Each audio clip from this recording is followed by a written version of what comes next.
Harin da 'yan bindiga suka yi harbe-harbe a babban filin jirgin saman ƙasar Nijar. Masu saurare ku gyara zama domin jin wani rahoto da ya bayyana kan yadda wannan al'amari ya faru a babban filin jirgin na Jora Hamani na ƙasar jamhuriyar Nijar. Rahotanni na cewa dakarun jamhuriyar Nijar sun ce sun yi nasarar daƙile wani hari da aka kai da sanyin safiyar ranar Alhamis ta yau dinnan a filin jirgin saman Jora Hamani da ke Yamai, babban birnin ƙasar ta Nijar. Kawo yanzu babu wani cikakken bayanai ko sanarwa da suka fito daga hukumomin ƙasar game da wannan hari, wanda shine na biyu a ƙasa da watanni 6 a filin jirgin na Yamai. Sai dai rahotanni sun ce an tsaurara matakan tsaro inda jami'ai suka killace kewayen filin jirgin yayin da ake ci gaba da gudanar da bincike a manyan tituna na ƙasar. Tuni dakarun ƙasar suka fara farautar mutanen da ake zargi da kai hare-haren, inda wasu bidiyoyi da suka rinka yawo a shafukan sada zumunta suka nuna yadda aka harbe wasu da ke sanye da kakin soji ɗauke da makamai.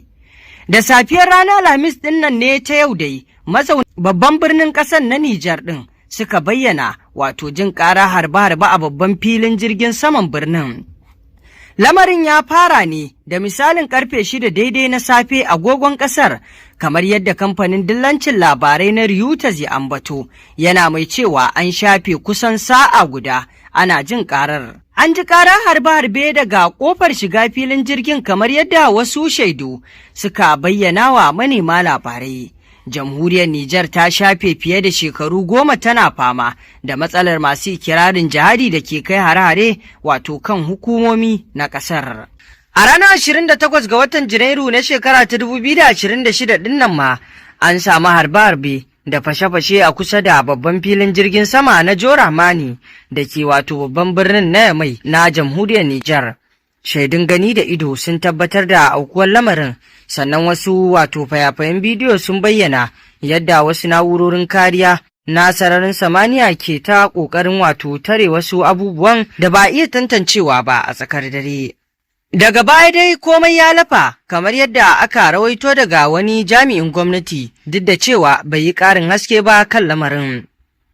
Jamhuriyar Nijar dai tana fama da ƙungiyoyin masu ikirarin jihadi da ke addabar sassan ƙasar kamar Boko Haram da ƙungiyar Jama'atu Nasrul Islam wal Muslim JNIM mai alaƙa da Al-Qaida.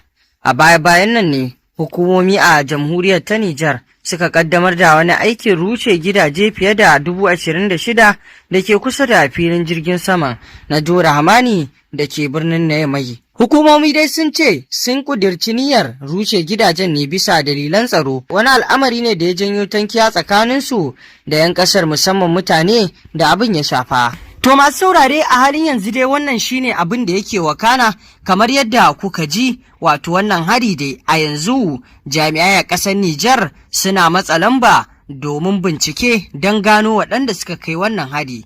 Zuwa yanzu dai babu wani bayani da ya nuna asarar rai ko jikkatar wani ko kuma wato asarar wata dukiya, inda dai a yanzu sai dai a jira a ji mai hukumomin ƙasar Nijar ɗin za su ambata, domin duk abin da hukumomin ƙasar suka faɗa shine daidai, shine abin da wato ya kamata kowa ya sani. Masu saurare, me za ku ce wani fata na alkhairi za ku yi wa ƙasar jamhuriyar Nijar da ma AES baki ɗaya bisa irin abubuwan da suke fuskanta?